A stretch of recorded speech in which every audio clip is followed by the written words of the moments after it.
Today is Corpus Christi. It's the solemnity of the body and blood of Christ. It's the solemnity of the Eucharist. The Eucharist, kanina, we believe that that's the real presence of Jesus, not just mere bread. I love the gospel for today, 5 loaves, 2 fish. Nung inoffer nung 5 loaves and 2 fish kay Jesus, it was imperfect. In Greek, number 5 means incomplete. In Greek, number 2 means incomplete. But when it was offered to Jesus, 5 plus 2 equals 7. 7 in Greek is a number of perfection, completeness. Anong sinasabi sa atin ito? Today, I want you to offer your imperfect self, your incompleteness, your trials, your burdens, because God will use it to bless other people. He used the 5 loaves, 2 fish to bless other people. He will also use your brokenness, your imperfections, your incompleteness to bless other people. And, huwag mong palagpasin to, make you complete. Make you complete. If you're ready to receive God's word, God's blessing, God's miracle today, let's pray our favorite prayer at the feast. We say, today I receive all of God's love for me. Today I open myself to the unbounded, limitless, overflowing abundance of God's universe. Today I open myself to God's blessings, healing, and miracles. Today I open myself to God's word so I become more like Jesus every day. Today I proclaim that I am God's beloved. I am God's servant. I am God's powerful champion. And because I am blessed, you are, I am blessing the world. In Jesus' name, amen and amen. Welcome to Feast Dagupan! I want you to greet one another. Please go around. Kung kapamilya mo yan, yakapin mo. Kung ngayon lang kayo nagkakita, nagkakilala, fist bump na lang. And sabihin mo to sa kanya. He or she needs to hear this. Your miracle is coming. 30 seconds, go!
First-timers in the house, huwag po kayong mahihiya. Taas na lang po yung kamay ninyo.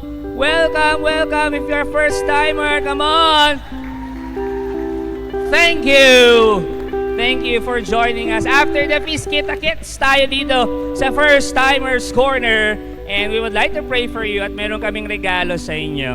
Also, those who are watching us online, paki-comment naman po dyan sa may comment section, your miracle is coming. Or, let's make it more personal. My miracle is coming. Welcome to the feast. Thank you for joining us online. Whether pinapanood nyo to ng live o team replay kayo, maraming salamat. Pakisabi sa katabi mo, thank you for being here.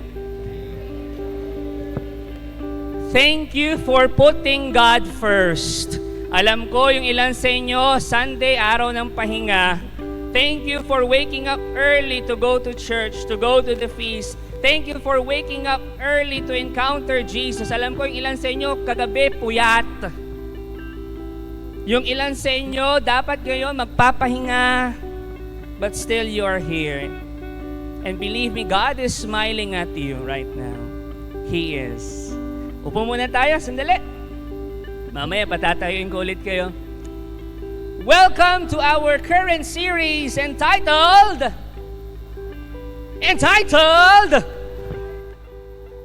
to 5. Marami pa rin nagtatanong, Brother Bars, bakit 9 to 5 ang title ng series natin? Kasi po, ang pinag-uusapan natin ay tungkol sa work, trabaho. Usually yung 9 to 5, 9 a.m. to 5 p.m., yan yung working hours natin. Kaya, 9 to 5 ang title. And listen to this. Work, again, ang pinag-uusapan natin dito, work. But we are not just referring to the hanap buhay sa series na to. We are also referring to yung mga ginagawa natin araw-araw. Yung mga pinagkakaabalahan natin. Yung calling natin. Sabi natin last week in this series, hindi lang yung mga may hanap buhay ang kausap natin. Ang kausap rin natin yung mga retired na.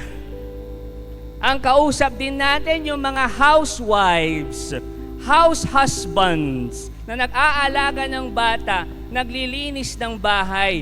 Yun din po yung calling nyo, work nyo. Ito rin po, kasama dito mga estudyante. Kasi, ay Brother Bars, wala pa po akong work. Baka ma-OP ako. Hindi. Kasi ang work mo, you need to study. You need to develop your craft. Kaya po, wala pong exempted dito. Lahat kasama in this series. Lahat para sa inyo ang series na to. Now, last week, ano po ang ating one big powerful message? Wow, very confident! I love the confidence. Work in the garden. Wow. Alam niyo, napasmile niyo ako. Work in the garden. Wherein, ang napag-usapan natin na in work, sa trabaho, sa ginagawa natin, we have two choices. What is that? Work inside the garden. Work outside the garden. Brother Bars, anong ibig sabihin yun? It means in your work, you work with God or you work without God. Minsan, nararamdaman natin na punishment, burden ng work. Alam niyo kung bakit? Ano niyo kung bakit? Because we work without God. We work outside the garden, not inside the garden. Pakitaas ang kanang kamay, pakitapik ang nasa kanan, sabihin mo, blessing ang work mo. Pakitaas ang kaliwang kamay, pakitapik ang nasa kaliwa, sabihin mo, nakaka-bless ng iba ang work mo. Estudyante na nandito, youth, yung studies ninyo, yan ang work nyo, blessing yan. At nakaka-bless din ng iba yan, lalo na sa parents nyo. Today, we are now on our second installment ng series natin. And our one big powerful message is this. This is powerful. And I want you to absorb this. Ay, grabe. Our one big powerful message is this. My work is my worship. Whoa! I want you to absorb that. Worship is not just you pray, you go to the feast. Talaga ba, Brother Bars? Yung trabaho ko, yung ginagawa ko ng 9 to 5, yung ginagawa ko ng Monday to Friday, it can be a worship? Yes. Makipag-appear ka sa 7 tao, sabihin mo, my work is my worship. May dalawang magbarkada, magkumpare, nagkita. Sabi nung isa, pre, di ba umaattend ka ng church? Di ba umaattend ka ng prayer meeting? Oo, pre, bakit? Pwede bang ipag-pray mo ako? Sige, para saan? Anong gusto mong ipag-pray ko sa'yo? Kasi 8 years na akong walang trabaho. So nalungkot yung kumpare niya. Ah, talaga? 8 years na? Grabe, ang tagal na. 8 taon, wala kang trabaho. 8 taon na problema mo lagi yung ipapakain mo sa pamilya mo. Kung okay lang matanong, pre, bakit 8 years ka nang walang trabaho? Sabi nung kumpare niya, dahil sa allergy ko. So nalungkot ulit yung kumpare niya. Talaga ba? Allergic ka saan? Sa trabaho. Kaya 8 years na siyang walang trabaho. Tingnan ang katabi. Allergic ba yan sa trabaho? Tanong! Yung iba, papakamot na lang eh. Tanong, ikaw ba ay allergic sa trabaho mo? Ikaw ba ay allergic sa ginagawa mo? Alam niyo, may mga nagme-message sa akin, Brother Bars, Lunes na naman, makikita ko na naman yung boss ko. Di wow. Bakit marami sa atin ang hindi masaya sa trabaho niya? Di ba blessing yun? Natanong niyo na ba yan? Bakit ang dami-daming hindi masaya sa trabaho niya? Tingnan ng katabi, masaya ba yan sa trabaho niya?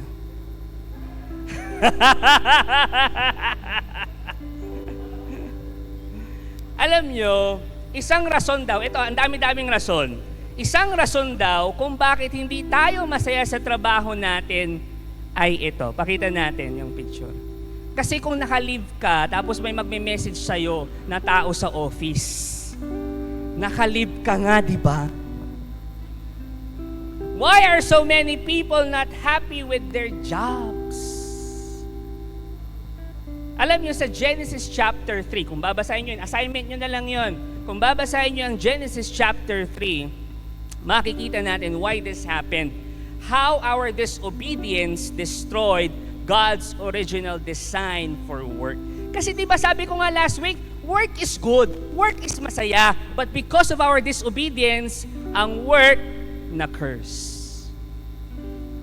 Ang work dapat masaya, ang work dapat meaningful. Pero bakit marami sa atin ang hindi masaya sa trabaho niya? Lahat po ng nakakarinig ng boses ko sa may food court, Mary Mart, alam ko makaka-relate kayo lahat dito. Bakit marami sa atin ang hindi masaya sa trabaho niya? Di ba blessing yun? Bakit marami sa atin ang feeling natin meaningless ang work natin?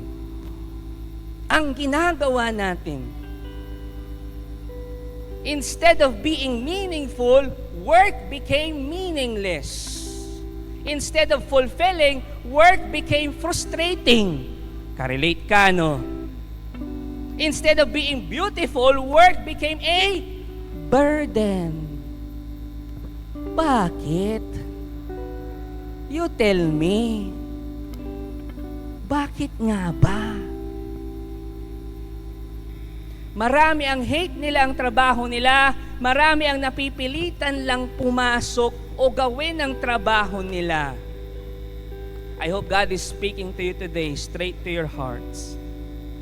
Marami ang nai-stress sa trabaho nila. Marami rin yung miyembro ng TGIF Club. Alam niyo yung TGIF Club? Thank God it's Friday. Pero meron pang isang meaning yan. Thank God it's payday. Kamag-anak ni What Happened Velia yan. Ilan sa atin nagtatrabaho, member ng TGIF, thank God it's payday. Nagtatrabaho lang dahil sa pera. Dahil sa sahod. But this was never God's original idea for work.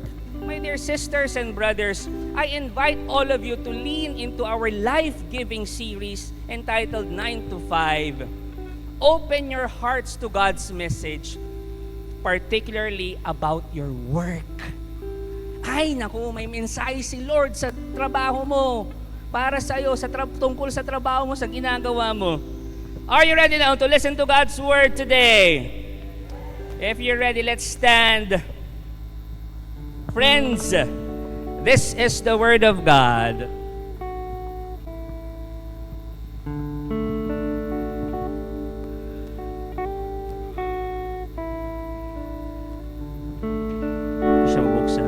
This is the word of God that tells you your work is a blessing.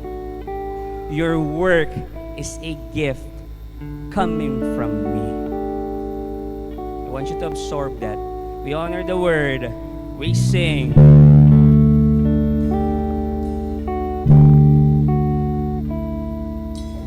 Thy word is a lamp unto my feet and a light unto my path. Our passage for today, nabanggit na kanina ni Bri, from Colossians chapter 3 verse 23. And I want you to read this. Tayong lahat, sabay-sabay. 1, 2, 3, go!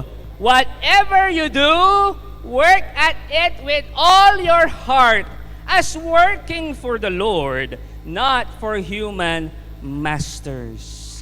You see, meron po akong former colleague sa youth ministry. And then nagkita kami minsan, nagkamustahan. And then sabi ko sa kanya, uy, kamusta ka na? Ito, okay lang. Ikaw, kamusta ka na? Ito rin, okay lang. Nagkakwentuhan kami. Sabi ko, ano nang pinagkakaabalahan mo ngayon?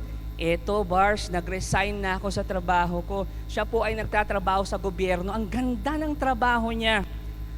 Permanent na siya doon. Matagal na siya doon, pero nag-resign siya. Tanong ko sa kanya, bakit ka nag-resign? Nag-resign ako kasi I want to become a full-time missionary. I want to serve the Lord. I want to be a full-time worker for the Lord. Kaya give up ko yung secular kong trabaho. Kahit na malaki ang sahod, okay naman ako doon, permanent na ako doon. Give up ko yan, nag-resign ako because I want to become a full-time missionary. I want to become a full-time worker of the Lord. Sabihin nyo nga, full-time worker for the Lord. Pero ano nga bang ibig sabihin yan? Ang ibig sabihin ba niyan ay yung ginagawa nyo ngayon, i-give up nyo, bukas mag-resign na kayo, tapos samahan nyo ako mag-mission? Yun ba ang ibig sabihin ng full-time worker for the Lord? Yung ang ginagawa lang nila ay mag-serve kay Lord, magre-resign sa trabaho, ipapabankrupt ang negosyo, hindi na mag-aaral, full-time eh. Ang full-time worker for the Lord ba ay someone who does purely religious work, not as a priest or a nun, but as a layman, isang laiko who has left his secular job to serve God alone.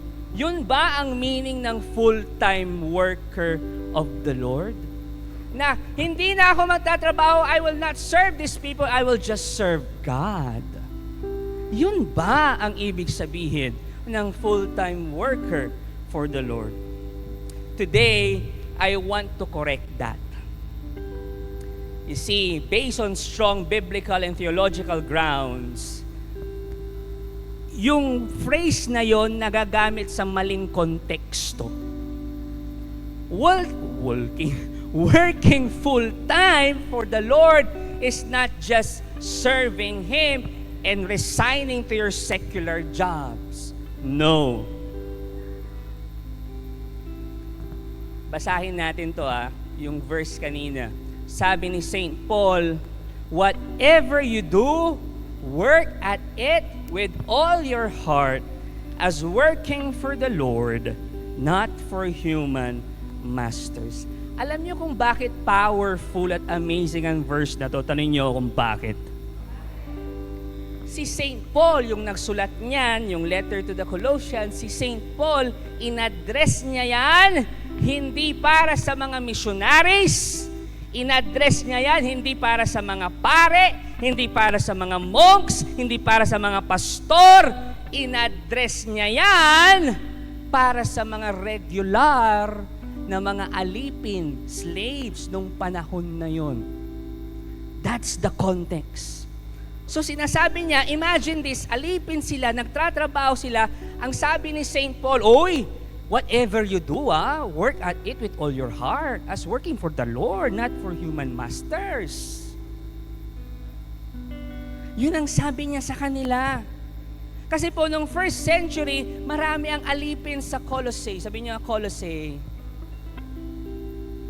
Place po yun. Ang tawag sa mga taga-Colossae, Colossians. At ang tipikal na ginagawa nilang trabaho ay paglilinis ng bahay, maglaba, magluto, magdilig ng halaman, utusan. In short, they are working. They are doing ordinary stuff that we also do today. Am I making sense? Nasusundan niyo pa ako? Now, si St. Paul includes all these secular ordinary tasks in the phrase, whatever you do. Nung nakita niya, anong ginagawa mo? Naglilinis, nagtatrabaho, naglalaba. Sabi niya, oy, whatever you do it for the Lord. Whatever you do. I want you to think of your work. Right now, I want you to think of those things na ginagawa mo 9 to 5. I want you to think of your calling. Naisip mo na? Sinasabi ni St. Paul sa'yo na yang ginagawa mo, yang trabaho mo, yang calling mo, yang nasa isip mo ngayon, yang pagpipirma, yang, kamusta po, good morning ma'am, wala pong kailangan nyo, yang mga ginagawa mo, sabi ni St. Paul, do it for the Lord. Yung pagkuha mo ng order, do it for the Lord. Yung pagdi-deliver mo ng tent sa mga kliyente mo, do it for the Lord. Yung pagtuturo mo, do it for the Lord. Yung pagbebenta mo, do it for the Lord. Yung pag-aalaga mo ng apo mo, ng anak mo, do it for the Lord. Do it for the Lord. Do it for the Lord. Para sa Diyos. Yung pagbebenta mo, do it for the Lord. That means, when we do it for the Lord, everything, pakinggan nyo to, huwag nyo palagpasin to, everything that we do, it becomes worship. When you do it for the Lord. Brother Bas, medyo wala na akong prayer life ngayon, hindi na ako nagbabasa ng Bible, hindi ako nakakapagdasal. Di, bumawi ka sa trabaho mo, do it for the Lord. Because when you do it for the Lord, your work becomes worship. We have no excuse. Kasi lahat ng ginagawa natin, we can do it for the Lord. Hindi natin pwedeng sabihin na, Lord, ang trabaho ko lang naman mag-manage ng mga documents. Lord, ang trabaho ko lang naman tagalagay lang ng mga stocks. Lord, ang trabaho ko lang, nagre-create lang ako ng content sa social media. Lord, ang trabaho ko lang, nagbebenta lang ako ng makeup. Lord, ang trabaho ko lang ito. Lord, retired na ako. Lord, estudyante lang ako. It doesn't matter. It doesn't matter if you're a BPO agent, traffic enforcer, ER nurse, janitor, manager, mekaniko, homemaker, estudyante, or kahit na retired ka nang nag-aalaga ng apo mo, it doesn't matter. Do it for the Lord. You could be a janitor sweeping the floor or surgeon performing a liver transplant. It doesn't matter. God is telling you right now, again, isipin niyo yung trabaho niyo. God is telling you right now, make your work your worship. And sinasabi niya, build my house, build my kingdom there in your workplace. Build the garden there in your workplace, in your school, in your office, in your puestos. Sigaw nyo nga ito, I'm a full-time worker for the Lord.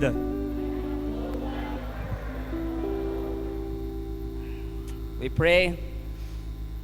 Close your eyes. Feel God's presence. And as we pray this prayer, I want you to think of your work and surrender your work to the Lord.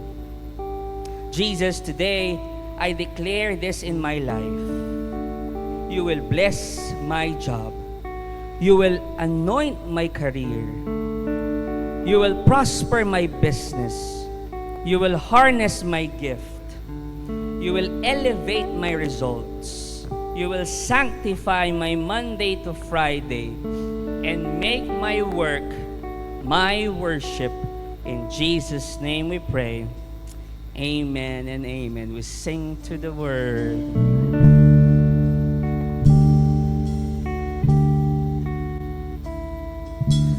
Thy word is a lamp unto my feet and a light unto my path. Please be seated, everybody. Pakitapik ang katabi mo, sabihin mo sa kanya, God will speak to you today. Talaga ba, Brother Bars, yung trabaho ko, yung work ko, worship? Yung iba sa inyo siguro nagtatanong o kaya napapaisip, how can I call myself full-time worker of the Lord? Ang religious work, it's about giving love.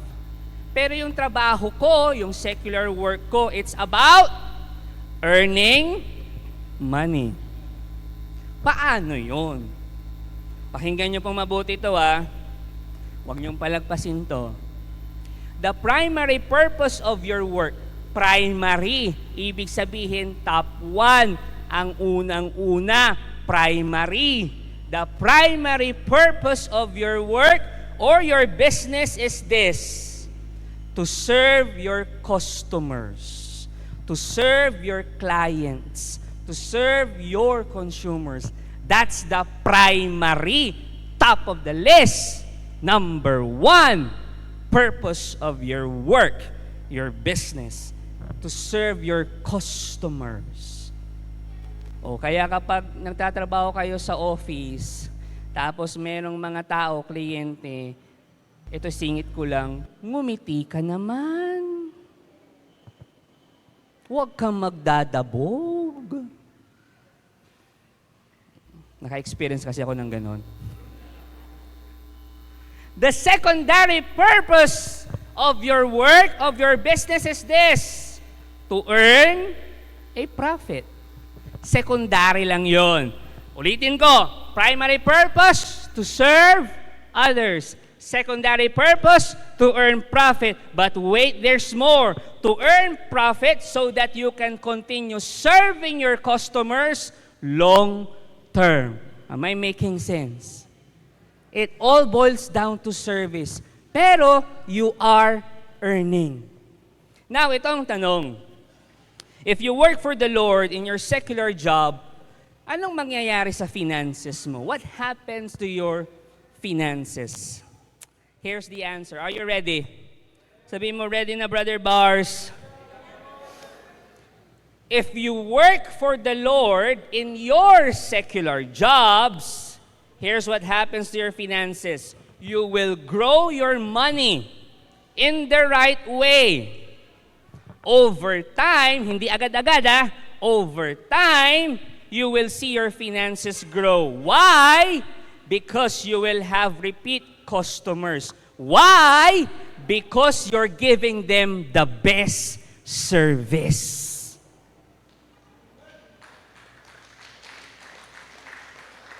If you work for the Lord, di ba you will give your best service? And when you give your best service, babalik yung mga yan. Believe me. Now, to continue blessing you with this powerful talk, may I call in our brother Cedrix Baranda.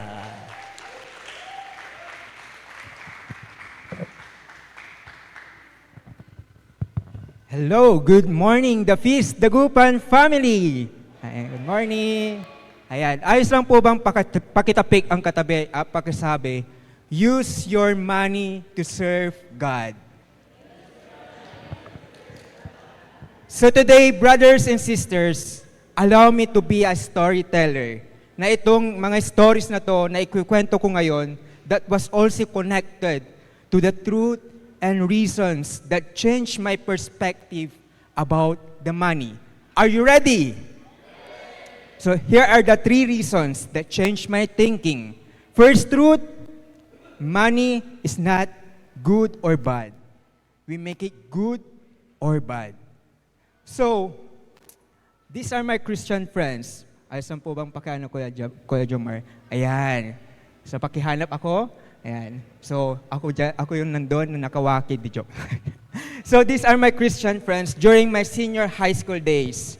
So, isang araw, nagplano kami para magkaroon ng simpleng outreach program. And since we're just an ordinary students, so kulang yung pera namin, di ba? So, we planned out na magbenta ng Graham Ball at sugo na 53 pesos na mani, 3 times a week sa mga kaklase namin, sa mga kaibigan namin within the campuses. So, ang resulta, marami kaming napakain ng mga bata, di ba? So, here's the thing, and hear me out, brothers and sisters. Money is like a knife. In a murderer's hand, it kills. In a chef's hand, it feeds the hungry. In a surgeon's hand, it heals the sick. So ang tanong, ang pera ba ay mabuti o masama? Mabuti ba o masama? It depends how you use it. In the same way, if you make your money your master, it is evil.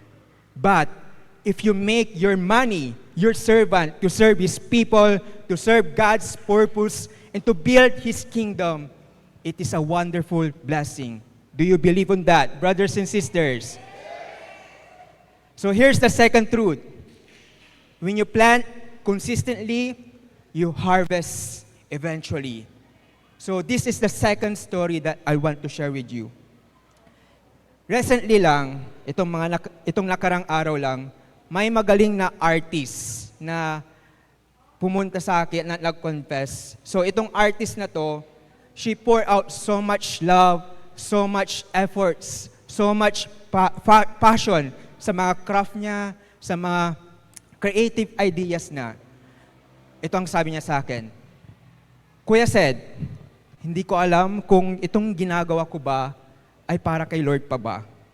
Parang nawawala yung purpose ko, yung meaning ng ginagawa ko, at hindi ko rin maramdaman yung presensya ng Diyos sa ginagawa ko. So she was confused, frustrated, devastated. But the things that she didn't even know, na lahat ng kanyang arts, lahat ng kanyang creative ideas, even her digital presence makes someone draw closer to Jesus. Alam niyo ba kung bakit? Tanungin niyo ako kung bakit. Because in everything she do, she plant a seeds of love. In everything she do, she plant a seeds of love. So, ayos lang bang pakitapik ang katabi at pakitanong, kumare, nagtatanim ka ba ng pagmamahal sa iyong trabaho? O trabaho guys hindi katrabaho. So again, continue to plant the seeds of love. Continue to plant the seeds of love. When a barista makes every customer's coffee with care, knowing it might lift someone's day, the barista is loving people and worshiping God.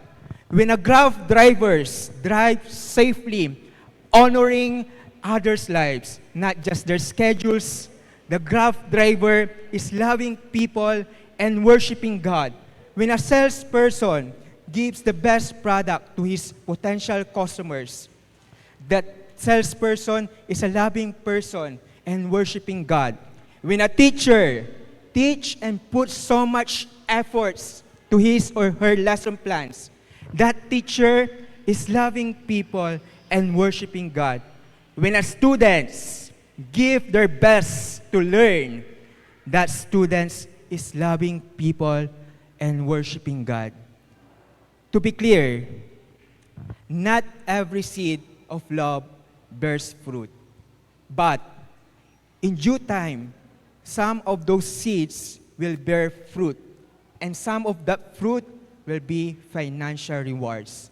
So, just keep planting seeds and trust His timing. Because in everything you do in your work, in your ministry, in your study, our real master, our boss, His name is Jesus, will always reward you. Pakisabi sa katabi, friend. Sige, palpakin. Ayan. Pakisabi sa katabi, friend, make your work as a form of worship. So here's the third truth. God wants to enlarge the purpose of your work. God wants to enlarge the purpose of your work. Sino po dito ang mahilig na mag-awol sa work? Ay, walang umaamin. Parang ganito, di ba? Yan. Ayaw na pumasok. Awol, di ba? or, yung may mga nag-file ng sick leave sa trabaho, pero hindi mo na malayan, nakasabayan mo pala yung boss mo sa eroplano. Di ba? On board, nagbabakasyon. Actually, nasubukan ko na. The joke lang. So tanong, brothers and sisters, natanong nyo na po ba yung mga sarili nyo na para kanino nga ba ako nagtatrabaho?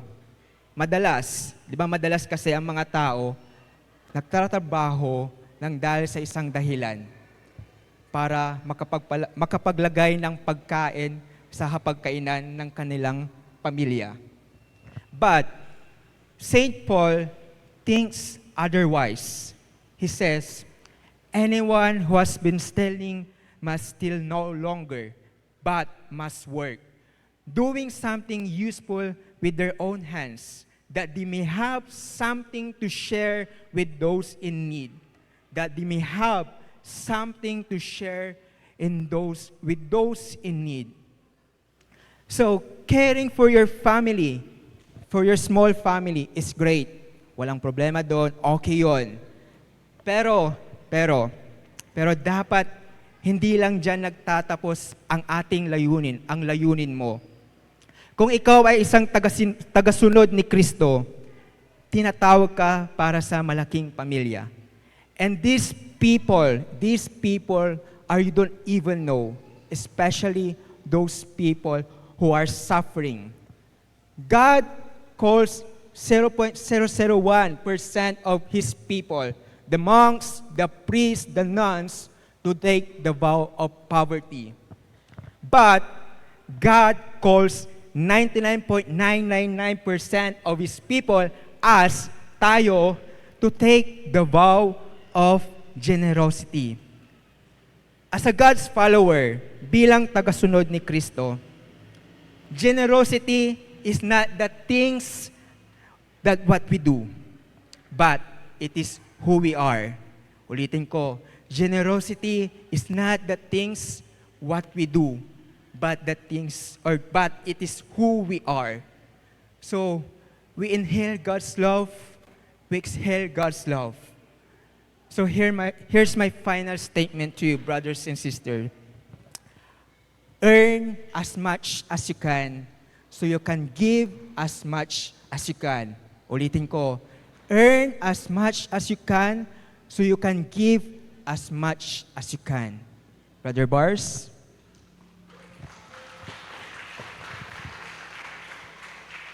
Thank you, bro. Earn as much as you can so you can give as much as you can. Pakitaas ang kamay, ang kanang kamay. Pakitapik ang nasa kanan. Sabihin mo, earn as much as you can. Pakitapik ang nasa kaliwa. Taas ang kaliwang kamay. Pakitapik ang nasa kaliwa. Sabihin mo, so you can give as much as you can.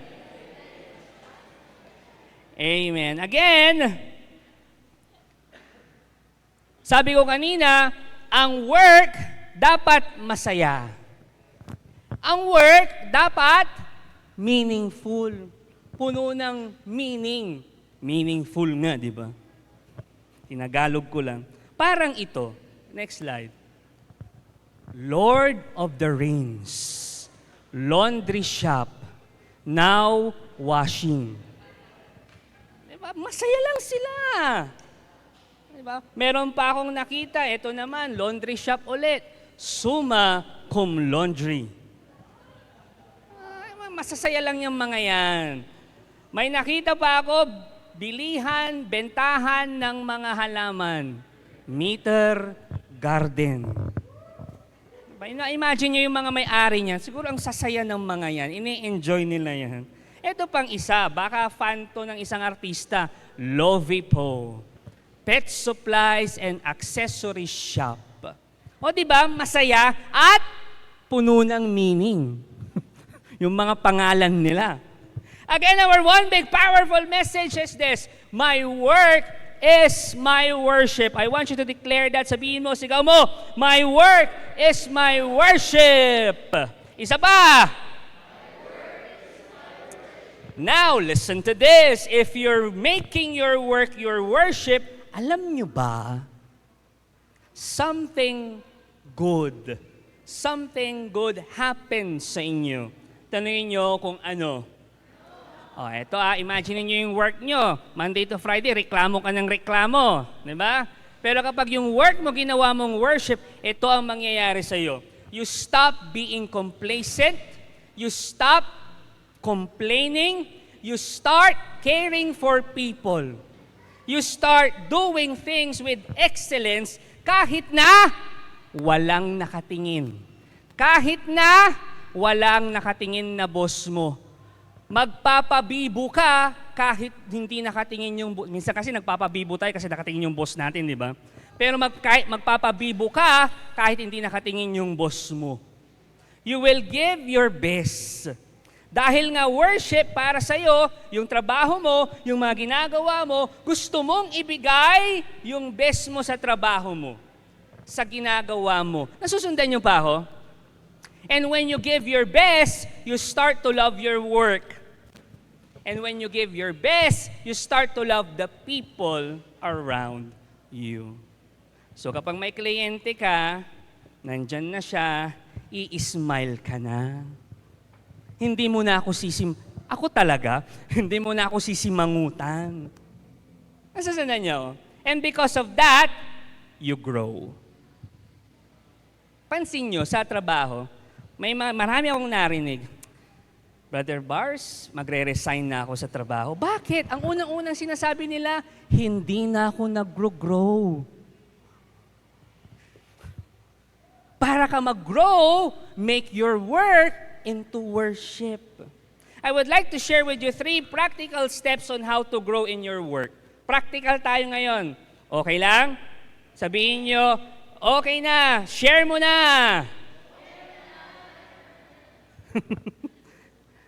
Choppy 3 practical ways on how to grow in your work. 3 po to. Ilan ulit? Here's the first one. Ay, pakinggan nyo, picturean nyo, online, screenshot ninyo. Gusto kong mag-grow kayo para hindi yung sabihin, gusto ko lang mag-resign. Bakit? Hindi na ako nag-grow. First is this, set new goals. Yan ang una. Set new goals and you focus on the goal. You focus on the goal. O, i-explain ko ulit kung bakit yan ang picture. You set new goals and you focus on the goal. Siguro ngayon, nawawalan ka ng gana sa trabaho mo. Wala ka ng gana talaga sa ginagawa mo. At dahil doon, nawawalan ka na rin ng goals. At dahil nawalan ka na ng goals, nawalan ka na rin ng direksyon. Nawalan ka na ng direksyon sa ginagawa mo. At kapag wala ka ng direksyon sa ginagawa mo, wala ka ng gana sa trabaho mo. At kapag wala ka ng gana sa trabaho mo, wala ka na rin goals. At pag wala ka ng goals, wala ka na rin direksyon. At pag wala ka ng direksyon, wala ka ng gana sa trabaho mo. At pag wala ka ng gana sa trabaho mo, wala ka ng goals. Pansin nyo, paulit-ulit lang. Cycle yan. Alam ko, ayaw nyong mangyari yon. Kaya ito ang pwede nyong gawin para hindi kayo paulit-ulit, hindi kayo paikot-ikot lang. Ito ang kailangan nyong gawin. Visualize where you want to go 1 year from now, 3 years from now, 5 years from now. You visualize it. Mas maganda, isulat mo. Pinakamaganda, ilagay mo sa dream board. Ilagay mo sa bahay mo, gawin mong billboard, ang laki-laki. Para lagi mong nakikita. Araw-araw, basahin mo, tignan mo, ipagdasal mo. Ay, naku, maniwala ka sa akin, you will be inspired to keep growing. Diba? Teka, ito yung goal ko, ito yung vision ko eh. Sige, kailangan ko mag-grow. Nasusundan niyo ako? Believe me, it's powerful. Visualize kung anong gusto mong mangyari 1 year, 3 years, 5 years from now. Ano ulit yung una? Set your goals. Set new goals. Second is this. Gain new skills. If you want to grow in your work, you gain new skills. How can you gain new skills? Tanungin niyo kung paano. Pwede kang magbasa ng libro, pwede kang makinig sa podcast. May kakilala ako, nasa work, nasa sales, nasa field. Pag nagda-drive siya, podcast ang pinapakinggan niya. Kailangan, ganun ako. Anong ginagawa mo? May message ko. Eto, nakikinig nag-podcast habang nagda-drive. Yung iba, paano nag-gain ng new skills? Nanonood ng videos sa YouTube. About yung craft nila, yung industry nila, and whatever else can affect your work. You read books, listen to podcasts, watch videos. Every morning po, pagkagising ko after praying, habang nagpapainit ako ng kape ko, I either read 1 chapter of a book or watch a video na konektado sa ginagawa ko. So, alternate yan. For example, this day, read 1 chapter ng libro. Bukas, watch a video naman on how to improve my skills in communications. Alternate yun. I need to learn new skills. Kasi acne kills. Alam niyo yung acne? Tumingin ka sa katabi mo, hindi yung acne na yan. A-K-N-Y, acne. Alam niyo yung acne? Alam ko na yan. You need to learn a new skill because alam ko na yan mentality kills. I've been speaking since 2004. And up until now, I am learning new skills. Kung nakasama ko kayo sa youth ministry, nakita ninyo na merong growth. Why? I acquire new skills. I keep on learning. Mahirap yung AKNY, yung alam ko na yan. Kasi kapag alam na natin lahat, we will stop learning. And when we stop learning, we stop growing. And when we stop growing, we start dying. Kaya wag kang AKNY. Alam ko na yan. Right now, also, I'm also into AI. Meaning, yung AI, pinag-aaralan ko how to use AI in my work and in what I do. Kasi AI is powerful. It's a powerful tool. Doon ako ngayon nagfo-focus. How to use AI. Yung tipong gagawa ko ng video ko na hindi ko na mukha. Yung magtotok ako dito, yung video ko na lang. Ayan. Third is this. Get new people. Ano yung una? Set new goals. Pangalawa? Pangatlo? Get new people, get mentors. Get partners in your work, in your business, in what you do. Get new peers, staff. Also, keep expanding your circle with the right people. Also, ito, discern also kung yung mga nasa circle mo, nakakatulong pa ba sa growth mo, lalo na sa work. Kung hindi na nakakatulong, huwag mo namang ipatumba. Pag hindi na nakakatulong, you spend less time with them. Those 3 practical ways can help you grow in your work and in what you do. Simple lang. Subukan yung gawin yun. Believe me, there will be growth in whatever you do. May I invite everybody to please stand. Blessed so far? Again, sabihin mo nga, my work is my worship. Alam niyo, one of the things na sinabi ng misis ko sa akin, sinabi ni Jubel sa akin na tumatak at baon-baon ko hanggang ngayon. Lalo na sinabi niya to nung nagsisimula kami sa married life namin. Nagpaplano kami. Una niyang sinabi to. Ang sabi niya sa akin, the deeper the why, the easier the how.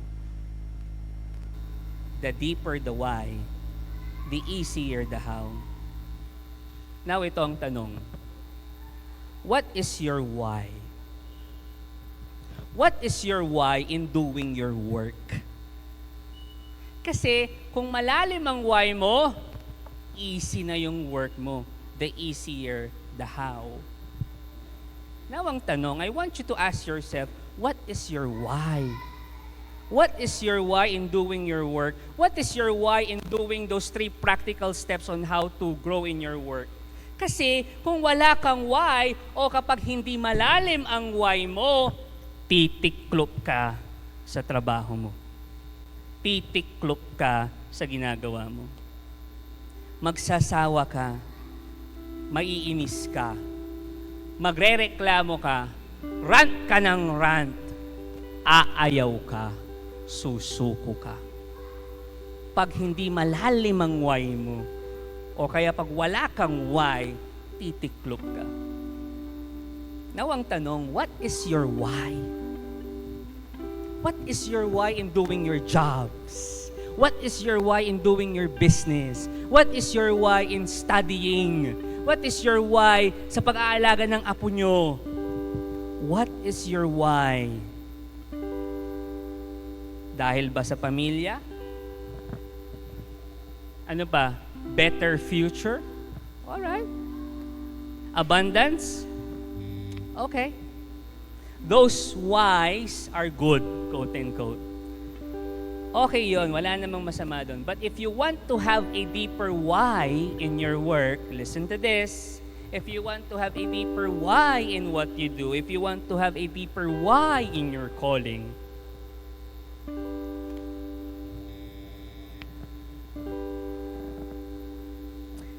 you need to listen to this. Your why is this, should be this. It's because your boss, your real boss, is worthy of your great work. I want you to absorb that. Your real boss, not just your boss, your real boss is worthy, deserving of your great work. And who is that boss? God. Remember, we are God's full-time worker in our secular jobs. He is our boss. He is. Siya rin ang may-ari ng negosyo mo, hindi ikaw. And this boss is not the boss na nakaupo lang. This boss is not the boss na nakatunganga lang. This boss is not the boss na naghihintay na magkamali ka. No. He is the boss that created you. He is the boss who saved you. He is the boss who continues to help you.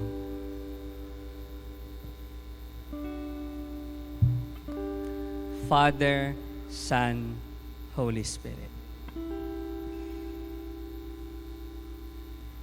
The boss who created you, Father, the boss who saved you, Son, the boss who helps you up until now, the Holy Spirit. He is the boss that gave His life for you. The one who sacrificed first for you. Oo, nagsasakripisyo ka sa trabaho mo, but the one who sacrificed first, it was Him. He is the boss that worked really hard para mailigtas ka. That even His life, ibinigay niya. He is our boss. Grabe yung trabaho niya, no? Sabi nga ni St. Paul, 1 Corinthians 6:20, you are not your own. You were bought at a price. Ikaw yun. Ikaw yun. Your real boss, Jesus, deserves your great work because He first did great things for you. Your real boss, Jesus, deserves your work because He worked and continues to work miracles in your life. Your real boss, Jesus, deserves your great work because He loves you so much. Whatever you do, whatever your work is, your real boss deserves your great work because He loves you so much. And He continues to work miracles in your life. You belong to Jesus because you were bought at a price. You belong to Jesus.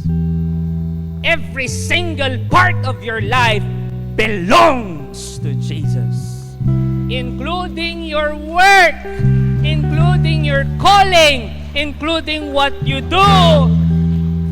It belongs to Jesus.